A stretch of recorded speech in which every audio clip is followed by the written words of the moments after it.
सुप्रभात बच्चों। आज हम लोग हिंदी में पाठ 15 इक्की दुक्की जो हिंदी का पाठ है उसको पढ़ेंगे और इसको जानेंगे। ये कहानी है दो बहनों की, तो मैं इसको पढ़ रहा हूँ।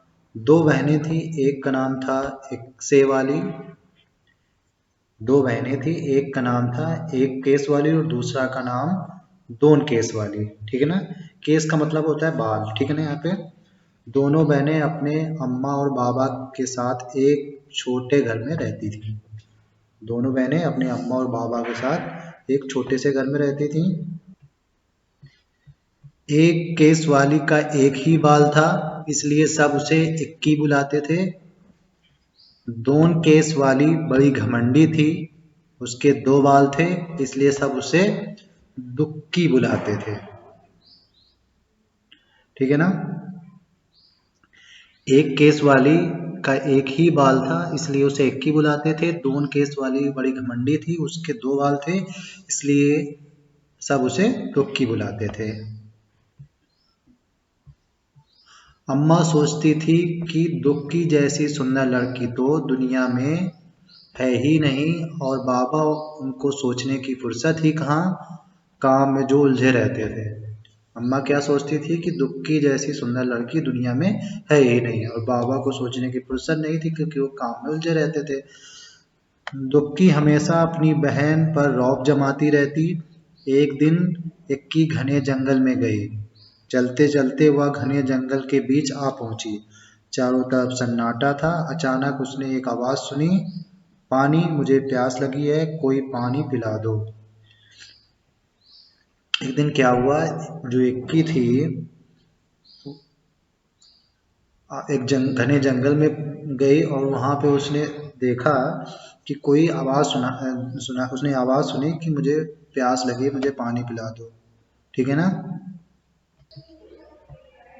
इक्की रुकी और उसने चारों तरफ घूमकर देखा, वहां तो कोई नहीं था। फिर उसने देखा सूखी मुरझाई हुई मेहंदी की एक झाड़ी, जिसके पत्ते सरसरा रहे थे।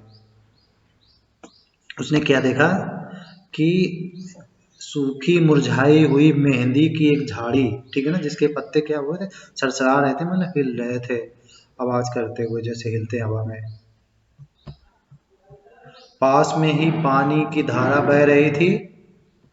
इक्की ने चुल्लू में पानी भरकर एक बार, दो बार, कई बार झाड़ी के ऊपर डाला। ठीक है ना। पास के पास पानी की धारा बह रही थी, इक्की ने चुल्लू में भरकर एक, दो, तीन, कई बार उसने झाड़ी के ऊपर डाला। मेहंदी की झाड़ी बोली, अब मेहंदी की झाड़ी बोली, धन्यवाद इक्की, मैं तुम्हारी ये मदद याद रखूंगी। अब जो इक्की थी, वो झाड़ी थी, उसको इक्की के लिए क्या कह रही कि मैं तुम्हारी इस मदद को याद रखूंगी।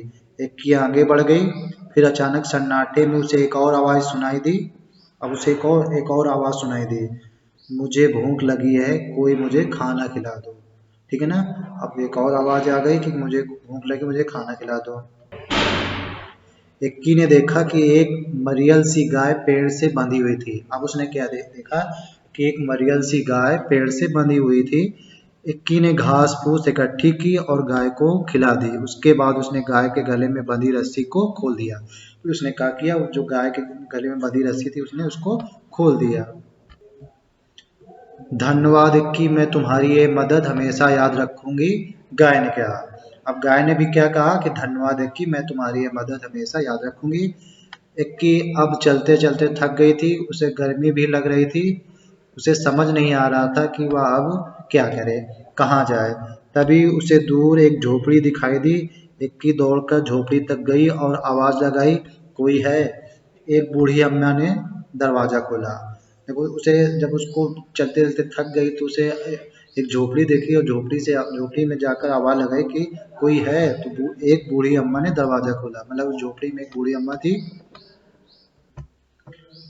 बूढ़ी अम्मा ने कहा, आहा, आ गई मेरी बच्ची, मैं तुम्हारी ही राह देख रही थी, आओ अंदर आ जाओ। अब बूढ़ी अम्मा ने क्या कहा, आ जाओ मेरी बच्ची, मैं तुम्हारी ही राह देख रही थी, मैं तुम्हारा इंतजार कर रही थी, इसका मतलब है अंदर आ जाओ। इक्की हैरान हो गई और चुपचाप झोपड़ी में आ गई। अब वहां पे इक्की क्या हुई, हैरान हो गई, चुपचाप झोपड़ी में आ गई। झोपड़ी में आकर उसे बहुत अच्छा लगा। अब झोपड़ी में आकर उसे बहुत ही अच्छा लग रहा था। बूढ़ी अम्मा ने कहा, आओ बेटी, तुम्हारे लिए नहाने का पानी तैयार है। पहले अच्छी तरह से तेल लगाओ और उसके बाद नहा लो, फिर हम खाना खाएंगे। इक्की ने शर्माते हुए कहा, नहीं नहीं। अम्मा ने पुचकार कर कहा, अरे नहीं क्या, जैसा मैं कहती हूँ वैसा करो। इक्की ने बूढ़ी अम्मा की बात मान ली। फिर पता है क्या हुआ? इक्की ने जैसे ही अपने सिर से तौलिया हटाया तो उसने उसने पाया कि उसके सिर पर एक नहीं परंतु बहुत सारे बाल थे। अब उसने देखा कि वहां पर एक बाल नहीं, बहुत सारे बाल थे। इक्की इतनी खुश हुई कि वह खाना खा ही नहीं सकी। वो इतनी खुश हो गई, खाना खा ही नहीं सकी। बस बार बार वह बूढ़ी अम्मा का धन्यवाद ही करती रही। और बार बार किसका धन्यवाद करती रही? बूढ़ी अम्मा का। बूढ़ी अम्मा ने मुस्कुराते हुए कहा, अब तुम घर जाओ और बेटी और हमेशा खुश रहो। इक्की के तो जैसे पंख ही निकल आए। वह सरपट घर की तरफ दौड़ चली। रास्ते में उसे गाय ने मीठा मीठा दूध दिया और झाड़ी ने हाथों पर रचाने के लिए मेहंदी दी। ठीक है ना। घर पहुंचकर इक्की ने सारी कहानी सुनाई। दुक्की कहानी सुनते ही सीधे जंगल की तरफ भागी। अब दुक्की भी कहानी सुनकर सीधे जंगल की तरफ भागी।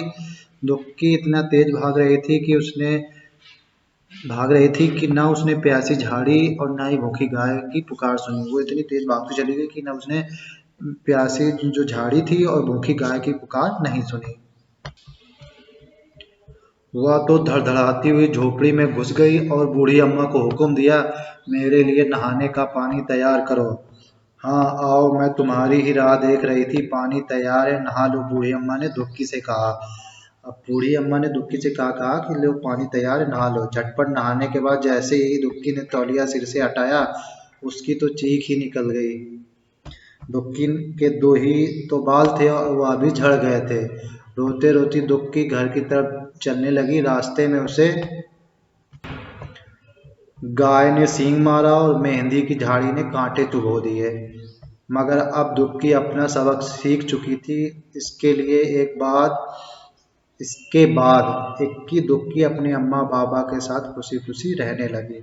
देखिए, इस कहानी में क्या हुआ, जो इक्की थी वो तो सबकी मदद की। पहले उसने जो झाड़ी थी उसको भी पानी पिलाया, गाय को खाना खिलाया, भूखी थी।